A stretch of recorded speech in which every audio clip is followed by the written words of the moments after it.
കൃത്യമാകണമെന്നില്ലെന്നും justice Anand Venkatesh വ്യക്തമാക്കിയിരിക്കുന്നു. Joby George ചേരുകയാണ്. ജോബി, വിചിത്രമാണ്, ഹൈക്കോടതി ജഡ്ജിയാണ്, ഭാരതീയ ന്യായ് സംഹിത എന്ന് ഉച്ചരിക്കുന്നതിലെ പ്രശ്നം ഹിന്ദി അറിയാത്തതാണോ അതോ ഹിന്ദി വിരുദ്ധ നിലപാടാണോ?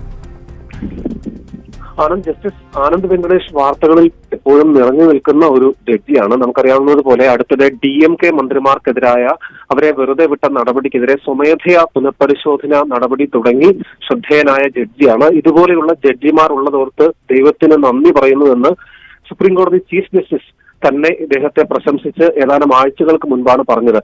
ജസ്റ്റിസ് ആനന്ദ് വെങ്കടേഷ് ഒരു കോടതിയിൽ വാദത്തിനിടെയാണ് ഈ ഒരു അഭിപ്രായം പറഞ്ഞത്. അതായത് ഈ കേസിന്റെ വാദത്തിനിടയിലാണ് അഭിഭാഷകർ IPC CRPC സംബന്ധിച്ച് ചില പരാമർശങ്ങൾ നടത്തുകയും ആ സമയത്ത് ഇന്ത്യൻ ശിക്ഷാ നിയമം CRPC പരിശോധിക്കണം എന്ന് CRPCയുടെ പുതിയ ന്യൂ ആക്ട് പരിശോധിക്കണം എന്നൊരു അഭിഭാഷകൻ പറഞ്ഞു. ആ സമയത്ത് അതിന്റെ പുതിയ പേരെന്താണ് എന്ന് താങ്കൾക്ക് പറയാൻ കഴിയുമോ എന്ന് ജസ്റ്റിസ് ആനന്ദ് വെങ്കടേഷ് ചോദിച്ചപ്പോൾ അദ്ദേഹം അത് പറയാൻ പ്രയാസപ്പെട്ടു. ആ സമയത്താണ് ജസ്റ്റിസ് ആനന്ദ് വെങ്കടേഷ് ഇത്തരത്തിലുള്ള അഭിപ്രായം പറഞ്ഞത്. താൻ ഇനിയും IPC CRPC എന്ന് തന്നെ പറയും. ഇതിന്റെ ഇംഗ്ലീഷ് വാക്കുകൾ തന്നെ ആയിരിക്കും തുടർന്നും ഉപയോഗിക്കുക.